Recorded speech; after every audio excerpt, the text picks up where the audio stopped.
গতকাল বজবজে আমাদের বজবজ থানায় 168/25 একটা কেস হয়েছে। কেসের বেসিসটা সেটা হচ্ছে 9:30 নাগাদ সোর্স ইনফরমেশন পেয়ে আমাদের বজবজ থানা কালকে প্রচুর পরিমাণে বোমের মশলা উদ্ধার করে এবং যে বোমের মশলা উদ্ধার করে তার সঙ্গে সঙ্গে যে 3টে বাইকে করে নিয়ে যাওয়া হচ্ছিল সেই 3টে বাইকও আমাদের সিজ হয়।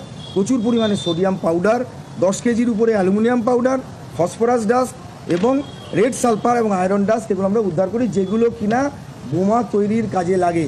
আমি স্পষ্টভাবে বলতে চাই, এই জিনিসগুলো কিন্তু পরিষ্কারভাবে বলতে চাই যে এগুলো বোমা তৈরির কাজে লাগে এবং এইগুলো দিয়ে যা আমরা এখন অ্যাসেসমেন্ট করছি কত বোমা তৈরি করা যেত সেইটা আমরা অ্যাসেসমেন্ট করছি। এই সময় আমরা 5 জনকে ইন্টারসেপ্ট করে ধরতে সক্ষম হই। তাদের নামগুলো আমরা আপনাদের বলে দিচ্ছি। এদের মধ্যে নবীন চন্দ্র রায় বলে একজন ভদ্রলোক আছেন।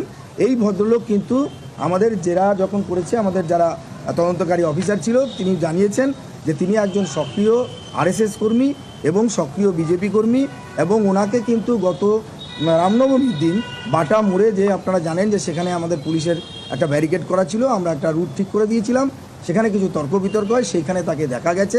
তার ভিডিও ফুটেজ আমাদের কাছে রয়েছে এবং তিনি পুলিশের ব্যারিকেড ছুঁড়ে ফেলছেন, এটা আমাদের দেখা গেছে। বাকি বিষয় যা নিয়ে যে কোথা থেকে এই সোর্স ওই জিনিস এলো, কেন এটাকে আনা হলো, এই সমস্ত বিষয়টা কিন্তু খতিয়ে দেখা হচ্ছে। আর কালকের ঘটনায় অলরেডি আমরা 3টে এফআইআর করেছি, 3খানা এফআইআর করেছি। আমরা এক্সপেক্ট করছি যে আরও যারা ক্ষতিগ্রস্ত হয়েছেন তারা নিশ্চয়ই এগিয়ে আসবেন, তারা এসে আমাদের কাছে এফআইআর করবেন এবং তাদের কাছ থেকে আমরা কমপ্লেনও কিছু পেয়েছি।